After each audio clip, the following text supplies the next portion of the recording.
Hello, everybody. Time for now. Dig on this. Time for now. Dig on this. My name is Mark. That name's Britton. He's hitting the funky beats. He's ready to do this thing. We're gonna talk about a movie now. Strap yourselves in. All right. Good evening. Hello. I'm Mark. I'm Britton. And today we're going to talk about an 80s movie called Total Recall. And I was ready to talk about this, I think, with half an hour left in the movie. So let's get started without further ado. Okie dokie. Okie. Okie. Okie finokie. Okie dokie. All right. So Total Recall is I'll have Britton give the description, but I'll just give the basics right now, which is it is possibly the greatest movie that Arnold ever starred in from the 1980s. It's definitely a good contender. I'm going to say this. I consider Terminator 1 and 2 to be basically two parts of the same movie. Okay. So I would say that performance is probably the best Arnold, thing ever, like Terminator 1 and 2. Yeah. Especially 2. But this would have to be my second favorite just Arnold movie that he's ever been in. And there's a lot of good Arnold movies, but this clearly, I can't think of anything that can top this. Or at least, past number 2. I think in terms of Arnold movies, I think this is the best for his acting prowess. Mm-hmm. Kind of a secret agent on the move. Not knowing what's what, kind of doing his trademark yell. Yeah. So why don't you tell everybody what the movie was about briefly, and then we'll get into a more in-depth discussion. Okie dokie. So Arnold is this kind of humdrum construction worker who has a recurring dream about Mars, and he's a little bit bored with his beautiful hot wife Sharon Stone, and wants to take a trip to Mars, but Sharon Stone doesn't want to go to Mars because it's kind of a shithole, and it's also pretty expensive. Yeah, so Arnold gets the idea that there's this program or this company called Recall, which will implant fake memories into your brain, and you can have your trip to Mars, but in retrospect. Yep. So for a fraction of the cost. Yeah. So he goes and gets the package where he's a secret agent trying to save Mars with alien artifacts and all that jazz. And during the process, something seems to go awry with the recall, and his journey begins. He busts out, and turns out that he really is a secret agent, and they just brainwashed him and sent him back to Mars. Yeah. Or back to Earth from Mars. And his whole time he's just trying to get his ass to Mars now and meet up with this underground rebel alliance and basically save Mars. And that is the gist of the movie. I will give you a heads up that it's almost going to be impossible to avoid, but there's definitely going to be some spoilers in here. Yeah, and, since this movie's pretty much 30 years old, actually... I think it's more than that. I hope not. No, it's not more than that. It's like 35, I think. Yeah. But, basically, at this point, if you haven't seen Total Recall and you still want to see Total Recall, and even if you don't think there would be a movie for you, it is. Yeah, I'm just going to tell you, just watch it, because it is just a fantastic movie, and I don't want to ruin too much about it here for you. So go ahead, it's all right. You can watch it with us playing in the background. You can put on Cloverfield right now, and then our Cloverfield podcast, and then watch Total Recall, and it'll be great. And then come back and watch this one. That doubles our views. So, all right. Where do we even start? Well, I guess the biggest thing to start with is the the open-ended nature of the movie itself. Yeah, like is this actually a part of the recall program, or is it actually happening in real life? I think if I were the recall company, I wouldn't start my confusing secret agent program in the literal chair I just sat in. Yeah, that's true. There are a few things, like, I can actually see it going both ways, though. Yeah. I have my strong feelings for what it really is. Like, in the beginning of the movie, he's talking about this, he's talking to his wife about this woman that he's dreaming of, this brunette woman, and, it also happens to be the same woman who's in his recall fantasy. And now it could be, alright, was it just, was he dreaming about her because this is someone he actually used to know? Or was he dreaming about her and he incorporated that into his recall fantasy, And the same thing with, like, Sharon Stone. Like, she starts off a little bit, I'm not gonna say unhinged, but, she's really, really jealous of this, imaginary woman kind of thing, and she starts, like, punching him, at first in jest, but then she kind of gets a little bit more serious with it, and it's like, alright, so... is she really just a super agent kind of thing, or not? But of course, like, there's just too much evidence to point to the fact that it's all a recall simulation. So I was going to argue, I know the backstory, but the devil's advocate argument would be, they showed his the dream woman as he was going through the fight, but the caveat to that is that he was drugged up. That's true. They injected that the apple juice in his neck, and then they were going through the profiles, and he was starting to go to sleep. So who knows when it started? Yeah, he could have. Well, not just that. He could have started seeing what he wanted to see when he was starting to fall asleep. That's true too. So that kind of rules out. It does rule out the kind of the last shred of evidence that this was not a recall implanted memory. Yeah. There's a few other things, like, for instance, like when they're going through the package, details before they start the recall process. They literally are showing, like, just random little scenarios or scenes and everything as they're going through, or, like, and places. And one of the places, like the last place they focus on, is where the climax of the movie happens. Yeah, it's literally the set of the alien artifact, alien technology. Yeah, the inside of the mine or whatever. Yeah, whatever it is. And the guy comes in about halfway through. This scientist comes in, and he's basically says, "Listen, this is all a program, and do this, and you'll escape it. Otherwise, we might have to lobotomize you." And he's like, "If you don't get out of this fantasy, then what's going to happen is that the walls that he starts, like, listing, like, the walls of this place of reality are just going to just crumble, and you're going to, like, nothing will be real. You're going to start being buddy-buddy with the bad guy kind of thing," and starts listing all this stuff one by one. Yeah. And all that stuff comes to pass before the end. So of course it could all just be this huge, massive coincidence, but I really am leaning towards that there's just too much evidence to, that this is a recall program. Yeah. And simulation. Yeah. And poor Arnold is just drooling in the chair, and it's a little lobotomy. It's a little lobotomy, it's not a total lobotomy. Like, I imagine he gets the lobotomy and speaks perfect English after that. It's like, I was wondering what was going to happen. Was he Kermit the Frog? Yeah, that's how he talks without the accent. And no one takes him seriously anymore. Guys, I can still kick your butt if I wanted to. Oh, big boy. Oh, man, I'm so scared of you, Kermit. Guys, come on. What are you going to do? Stop calling me that. You're going to beat me up? Yes, I'm going to beat you up, and I'm going to beat... look at these muscles. Look at these muscles. Oh, look at those muscles. Hey, stop making fun of me. Stop making fun of me. Runs away crying. What a wimp.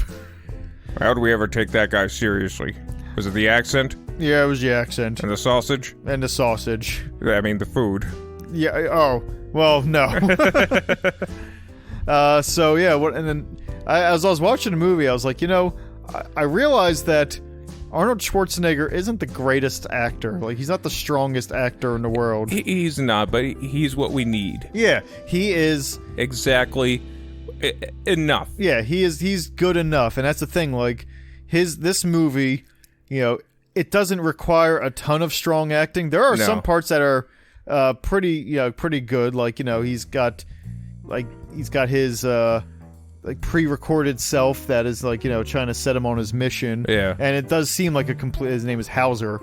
It seems like a completely different guy than, the regular Arnold. Yeah. And it's like, okay, that's, that actually is, takes a little bit of skill to kind of do that. Yeah, like Arnold in the movie is kind of confused, a little self-conscious. Yeah. Not really knowing what's going on. The Arnold in the video is confident. He's laid back. Yeah. So, it really, so even though I say that, his performance isn't strong, it doesn't mean that it's bad. It's just that he's not required to do a lot of dramatic acting. He's brought in because it's like, all right, we need a fun action hero that can do fun action hero things. Yeah, exactly. You're not going to see him in, Terms of Endearment. You're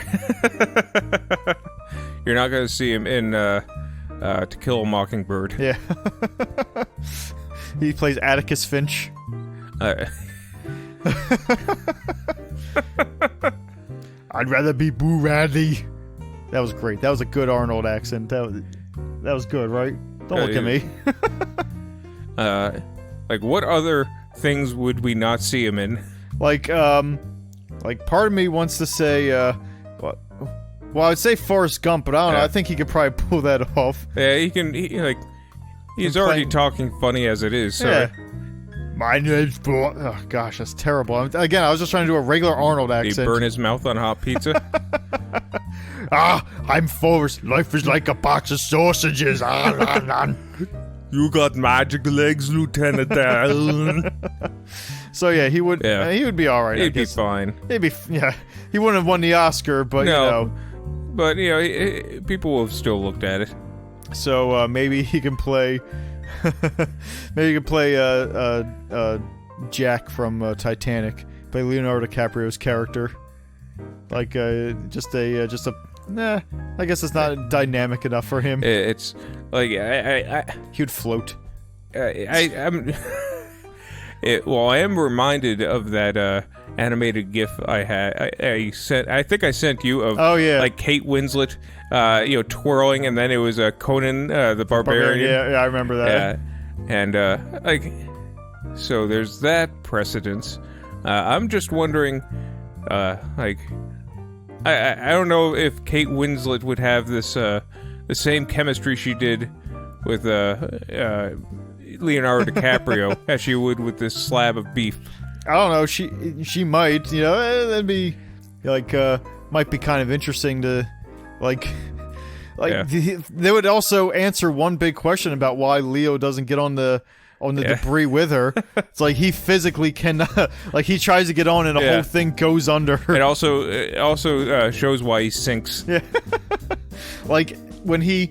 In the scene in the movie when Leo gets on, the whole thing just kind of tilts over and she falls in the water and gets back on the... Oh! Yeah, well, for him, when Arnold tries to get on it, launches her into the air. Kind of like the little man in the mousetrap. It just, flings her up and she lands. So, yeah, that's... Don't let go! I'm here! Oh, that's Predator. Oh, man. Poor Arnold. Poor Arnold. He was nailing Shell and Stone in that movie. Shell and Stone? He's a really big show. Shale and Stone. That's what the oil companies do. So, yes. Arnold is basically exactly the perfect actor for this movie. You don't need to really convey a lot of subtle drama in this. You just need a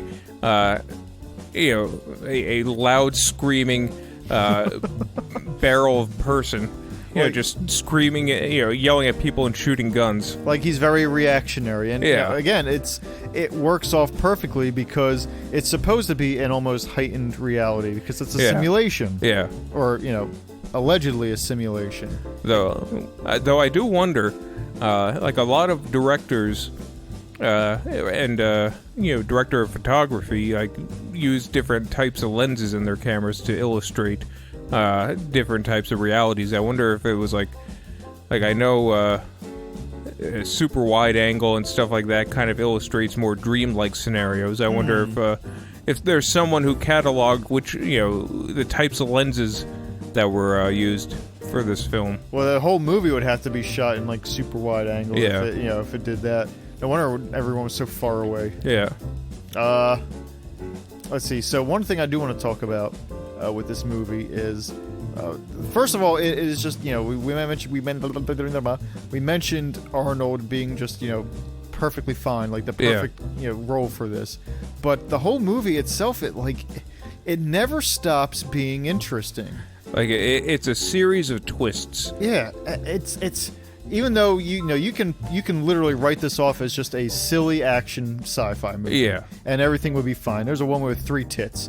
Like, you could just write the whole thing off as silly. But you could also look at it as like a constant intrigue of twists and turns. Yeah. And like you could probably dig deeper in this, like, oh, is this reality? Is it not? Is this something that he projects himself into? Is this what he thinks it is? Is this what he thinks being a hero is like? Almost like a movie, I would, like, the only thing I would, I think it's perfect as it is. This is a movie that does not need any alteration. I don't know, I don't remember if I saw the remake or not. I know I haven't, but I'm interested now just to see how much they, change things. One thing, like, if it would be better, I'm probably sure it's just a not shot for shot, but just a rehash of the original rather than any kind of changes. But like, if they went with a different, like, subtler approach where some of the bad guys were different aspects of his personality, like Jungian shadows of things he's not proud of, and as he starts killing these bad guys, like, he starts losing bits of his personality.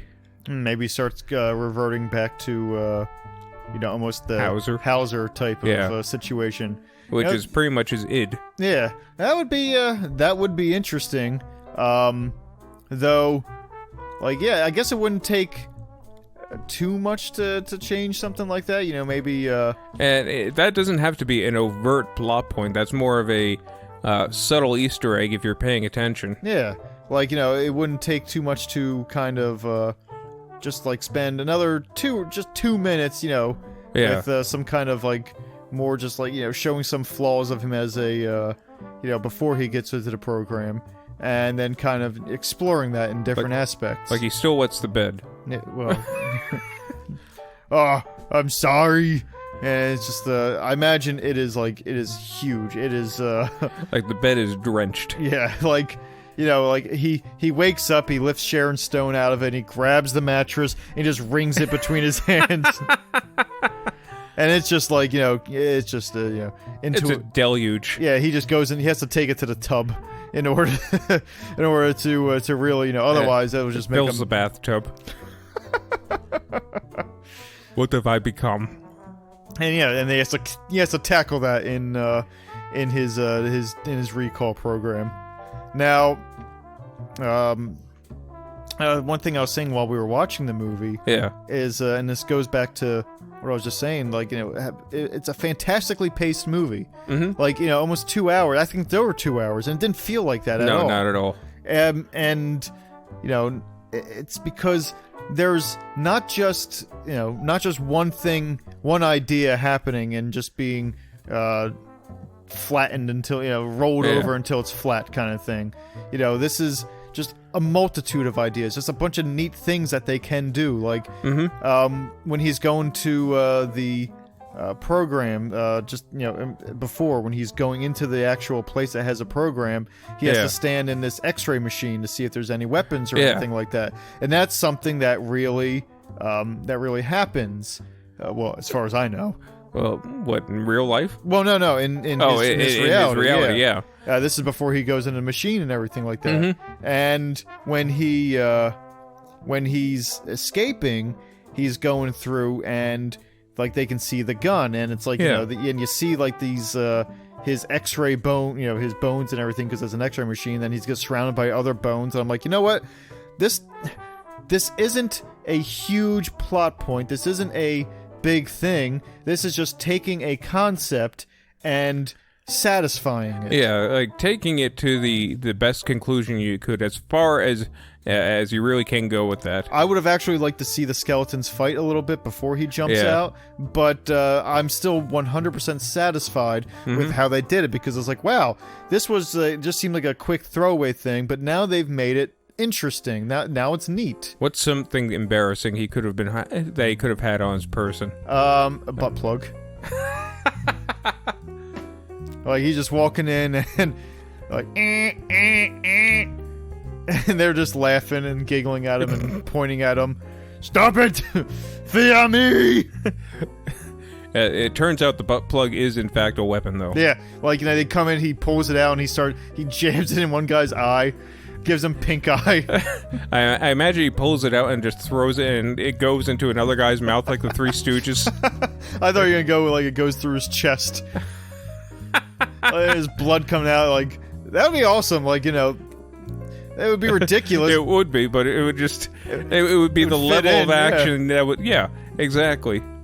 One thing I did find kind of interesting. Is it really follows an almost dreamlike logic where, like, we've all had nightmares probably where we've been chased by someone or something, you know?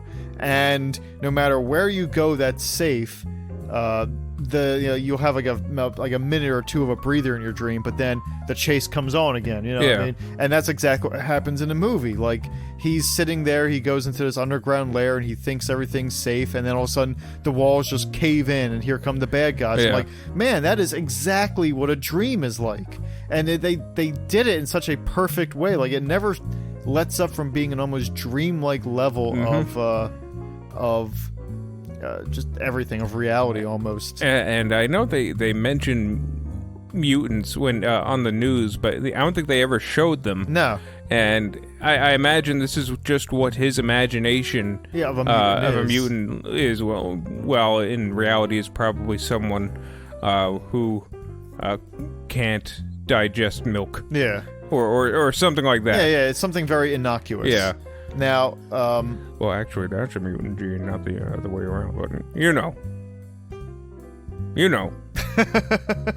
But yeah, it's like the first 10 minutes of the movie are, they're not boring. I mean, he has a quick dream where his head, blows up, basically. For the most part. And then we go into just the real world is most certainly it's fantastical because it's a future, but it's still like humdrum. He's just going to work and now he's riding on the metro, and like everything is very simple. But the second they start doing the recall thing, it turns into like almost there's like a night and day. Like they flip a switch and now it's like everyone's betraying him, and there's just intrigue beginning to end. It's this constant action. Like, it's such a neat way that they do it. Though it is a little bit unnerving, how quickly he's able to kill his friends and family. Yeah. Like, just the slightest provocation, and he shoots his best buddy at work. Now, to be fair, his best buddy at work was pulling a gun on him and sicking his, like, these minions on him. True, but, knowing you, I would have thought it was a joke of some kind. Yeah, that is a kind of a practical joke I would throw. You would threaten my life as a prank. Like, I'd get, like, 4 thugs, or 4, like, just tough guys, some goons. Just get a few shots in the gut. Yeah. And, well, no, to me, it would be like... by shots, I mean punches. Well, no, yeah, I get that. I wouldn't do that. I would just, the goons can punch. They can rough you up all you want, but what I would do is I would just like, all right, guys, like rough him up a little bit. We're gonna put a bag over his head, and we're gonna take him to this location, and then we're surprise birthday party. I don't care if it's June. His birthday's not for months away. He'll really surprise the fucker. Like he'll never see this one coming, and all your friends and family will be there, and that'll be just the happiest day of your life, I imagine. And then if this were a movie, I imagine it would be a smash cut to me, me on a gurney in the emergency room with a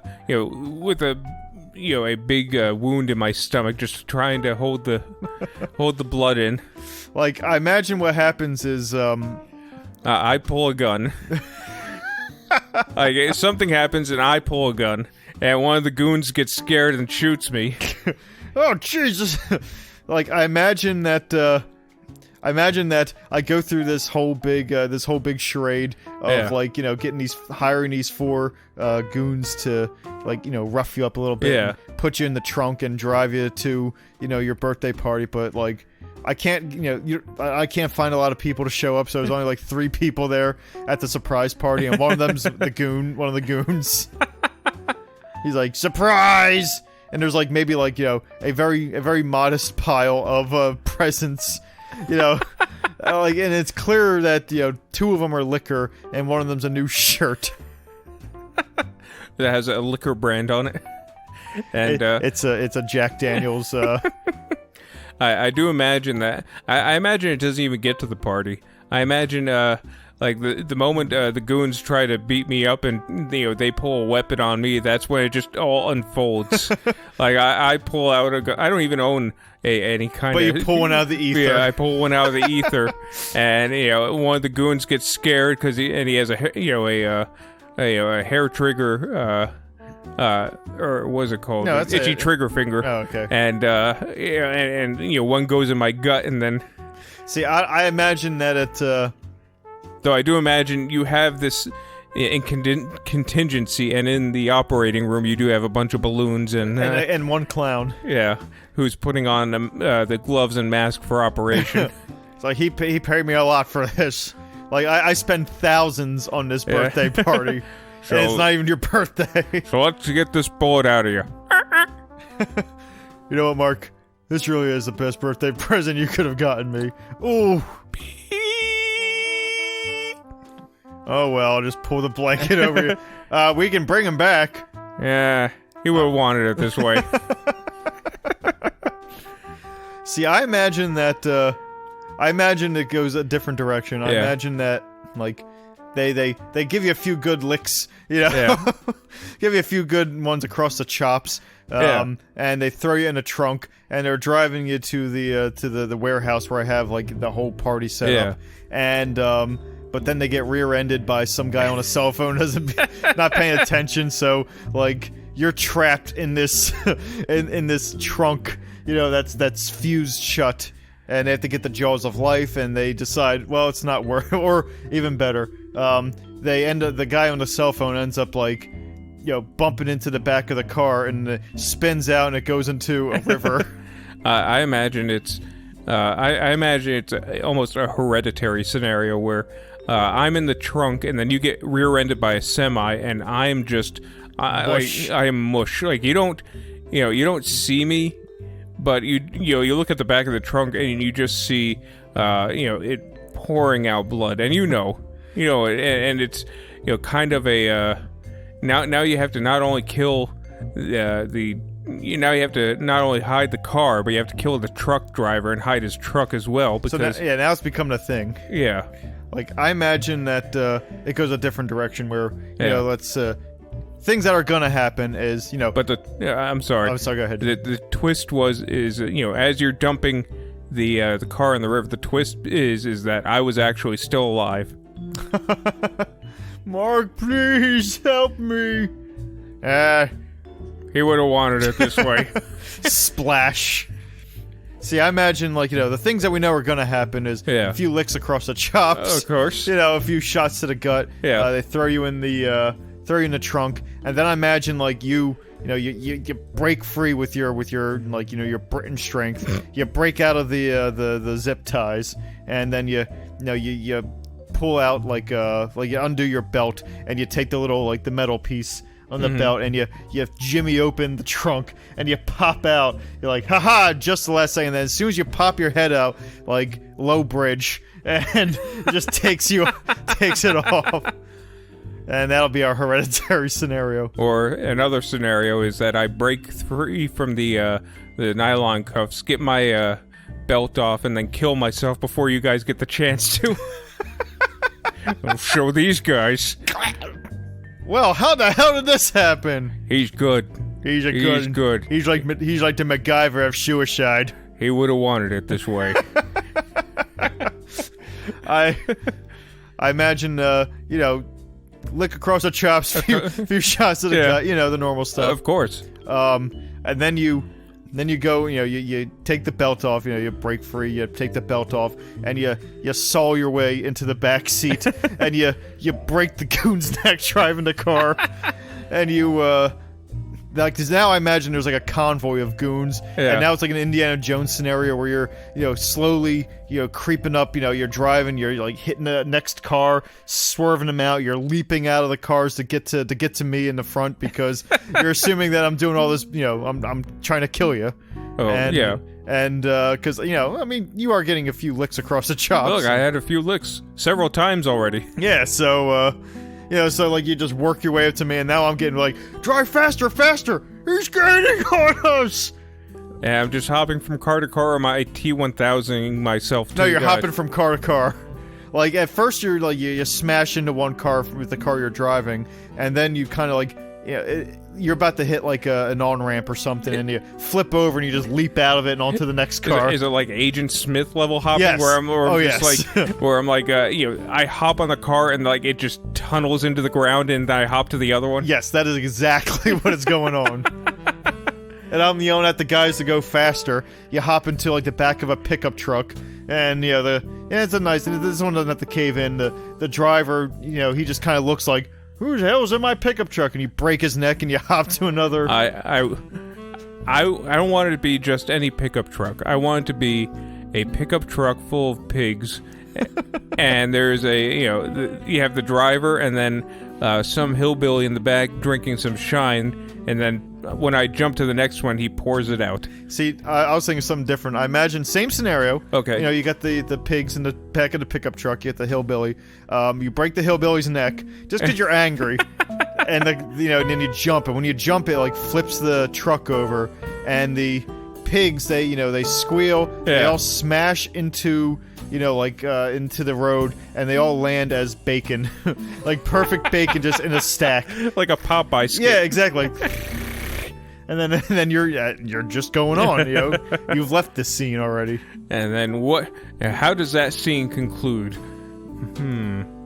Well, I imagine you get to the front car where I'm at, and then we duke it out on top of the speeding car. Yeah. Like, it's almost like the chicken fight from Family Guy. Like, yeah. Or on top of the semi. Yeah, from the Matrix. Yeah. Like, you leap over the bridge, and I do the stupid, like bend over kind of thing. And then, we continue fighting. The semi, stops, it flips over, and, like, we both crash through the warehouse, and surprise! Oh, you! And it's a surprise party. Or, we crash through, and I break my neck. Right onto the cake. Or you roll forward onto the cake and everything's fine until you hit the cake and the two candles go through your eyes and reach your brain. Oh, he would have wanted it this way. I might as well not let the cake go to waste. Yeah, it's a mess already. Let's just leave. Blow out the candle, and I blow into your ear and the candles go out. Make a wish. It's already come true. Oh, man. Don't plan my birthdays. Well, I can't now. Now you know the secrets, and I have to find a better surprise. A better way to kill you. I guess I'll just probably, I don't know, hire strippers and booze. I don't know. Oh, darn. That'll just be, that's a go-to. Yeah, I guess. Anyone here call for a fire department? No. I'm sorry, Britton. He was the quickest one on notice. Listen, I'm not saying I enjoy this, but the man's putting a lot of work into it, so you better tip him well. Look, who am I to deny the working man? There's someone called for some hot stuff. We want some hot stuff. He's brought the little boombox. Get it over with. Let's get it over with. It's not for me, but you're doing a very good job. Listen, objectively, you are a hard worker at this. Stop. But it's look. You're gonna get tipped either way. You just don't have to go through the whole scenario. Look, you are an artist in your own way. I appreciate a different type of art. That's right. I just don't appreciate this art. Some people like Van Gogh. Some people like cock. I'm the Van Gogh type guy. Look, I get it. I get it. You want some cake? He cuts it with his dick. All right, well, that's your piece.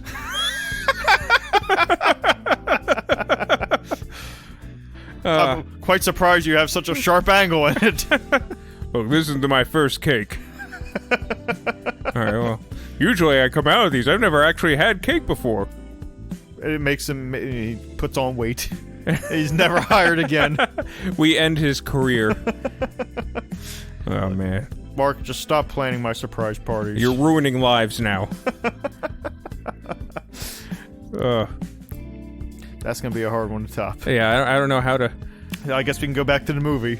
Yeah, well, one thing you kind of touched upon a little bit that I did want to bring back up is that this was like a 2.5 hour movie, and it just didn't stop, and it flowed very well. And we watched last week, which we never got a chance to record, was Heat, and that was a slog of a movie. Yeah, it was he was by far a little bit longer. Yeah, but it felt like we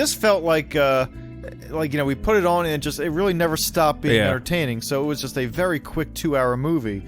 Heat, by the time we reached the 2-hour point, I was ready for it to stop. And it didn't. It was like a dentist procedure. So I mean, it could very well still be in our future. We review that movie, but our guest canceled at the moment, so hopefully we can get him back in and do it some other time. But yeah, a little preview in case we do never do it is this. Heat had good moments to it. Actually, when it was good, it was great. But the rest of the time, it was just. It was either it was no. You were just waiting. Yeah, you were just waiting for the next thing to happen. Yeah, it was like there was no in between. It was either wretched or fantastic. Yeah, kind of like what was that movie we watched last night? With the Mafia. Oh yeah, Mafia is what it's called. What was it called? That comedy in the with in Jay the Moore. 90s with Jay Moore. Which when I saw it when I was younger, I was not really impressed. Yeah, I wasn't either. And don't get me wrong, it's still not great. But it had flashes of brilliance. I think Britton said that there was one good writer on the staff. There was one really great writer on the staff, and the rest were just knuckleheads. Knucklehead? Were you a dad? The rest were just nincompoops.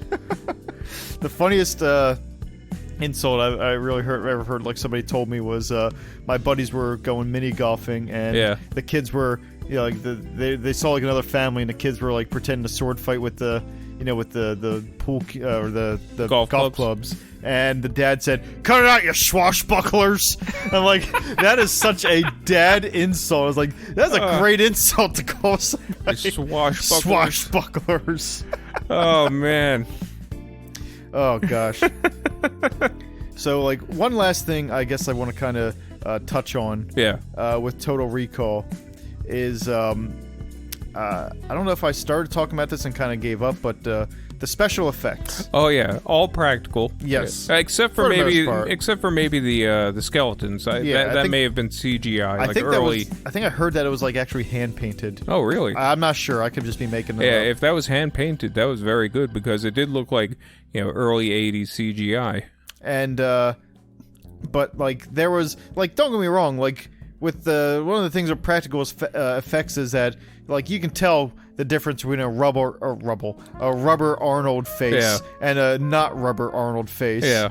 But that being said, like, man, it was fantastic. There was a lot of really good makeup work. There was a lot of there was a lot of like, there was a like the leader of the resistance, Quado is he's like fused to somebody, and it Like he's like a tiny conjoined twin. like kind of like basket case. Yeah. And it just looks fantastic, and it's such a neat effect. And same thing with what was it, the three boobed lady. Oh yeah. Like, I know one of them was paper mache. Yeah. But still, I think they all were. I thought it was they just had like one of them just on top. I guess they could. One of them has to be not natural. Yeah, at least one of them is not natural. Yeah. But still, like, I knew that at least one of them was not natural. But as they were going through, I was like, I don't know which one it is. Like, it could be like, again, it could be all three of them. But I'm just not sure. And that's the thing. Like, if I can't tell if a boob is paper mache or not, you're doing your job, movie. I guess. If I were a practical effects person, I would probably, make 3 fake boobs rather than have to match the consistency of some actress's boobs. I guess that's true, but yeah, I like to imagine that Janine Triplehorn. I think that was the actress's name. Oddly enough, ironically, Triplehorn. Maybe not. But I imagine that she's like, no. You work around my boobs. I want to show them. I want you to match these perfectly. Like, she was showing them left and right. Like, you They're proud of that effect. Like, you give a lady 3 boobs, I guess, she's gonna be showing them. Like, they were proud of that. They knew that this was something that everyone was going to remember about this movie. It is probably the most noteworthy and brought up thing about Total Recall. Yeah, I knew before I saw them for the first time. I knew about the 3 boob lady. Yeah, and that was all I knew actually about it. But the that kind of goes back into the main theme of this. And I did mention it while we were watching it. I was like, I wonder if people reading when they were like filming this, if they thought, like, did they know this was going to be a really good movie? And you can just. It feels like everyone was just really into it. Yeah. Like, there was just a lot of fun. There was just such high energy. Like, I feel like this was a high energy set to work on. This was a lot of fun to work on. One thing that I'm wondering is this like back in the late 80s, early 90s, which was this considered like a garbage movie? Was this considered a low budget, just shoot it and pack it out the door movie, or did they think that, all right, we're gonna have something fun? It's not gonna be it's not gonna be The Abyss, or it's not gonna be something Willow. It's not gonna be Indiana Jones. Like, we're just gonna have a fun little sci-fi action. Yeah, and people will appreciate it who are into that. I don't believe that they thought this was going to be like a AAA blockbuster. Like, no, like this isn't going to be what the Avengers are today or something No. like that. But I really do believe that. I mean, you hire Arnold Schwarzenegger, who was like one of the biggest stars on Hollywood at the time. Like, that it's going to be a big movie no matter what. Yeah.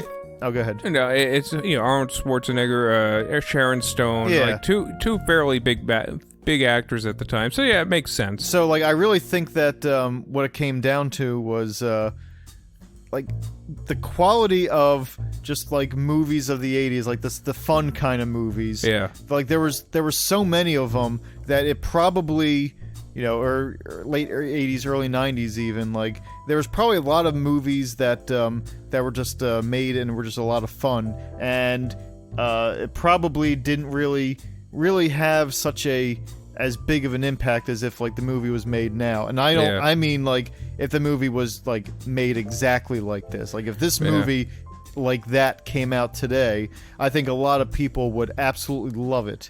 I think it would be like one of those weird underground hits. Like, man, this was just a lot of fun. I forgot that movies can sometimes just be like a joyride from beginning to end. Yeah, and aside from the Avengers movies, like, for the most part, Hollywood has forgotten how to have fun. Yeah, Hereditary, I guess. Yeah, that'll suck the fun out of anyone. Oh, I thought that was just a fun movie. But yeah, no, like I said, that's one of the reasons I do like, even though it's not on the same level, I do like Jordan Peele as a director because even though Get Out and Us had its very serious moments, it never lost its sense of wanting to have a good time. Yeah, and in the long run, it's also a natural human reaction. Like, when you have a when you have a brief bit of room to breathe in a tense situation, you kind of lean back and laugh a little bit, like, what is happening? Yeah, like, and like, it's either a laugh or scream moment. So I think that more movies like Total Recall should be made. And again, like, I'd love for there to be just some more directors that try to capture that sense of fun, because let's be honest, like, things aren't getting any easier for anybody. I mean, like, life is a terrible way to go through life. So, like, let's just have a little bit of, every now and again, be like, let's just go in and have fun. And again, like you said before, this movie, you can watch it, you can just check your brain at the door with this movie, or you can actually look at it and try to pick up on the different little, like, stuff that they're doing. Like, this actually really is an intriguing plot. This has, like, even though it's it has the veneer of a junky action movie, it has some really interesting and well thought out science fiction elements to it. Absolutely. And that's what I think that like, more movies should kind of do. Yeah, we need less Francis Ford Coppolas and more Ed Woods. Yes, 100%. And so on that note, Total Recall. I think it is an excellent movie. I think it's a good time capsule of films of that era, especially Arnold Schwarzenegger movies. Good time all around. I think it's you can't go wrong. Put it on, watch it, and you'll probably come to the same conclusion that, wow, this is just a lot of fun, and it's not even a guilty pleasure kind of fun. It is fun for the right reasons. So go ahead and please give it a shot, and just remember that Britton would have wanted it that way. He would have. All right, take it easy, everybody. Toodaloo. That'll hold a little SOBs.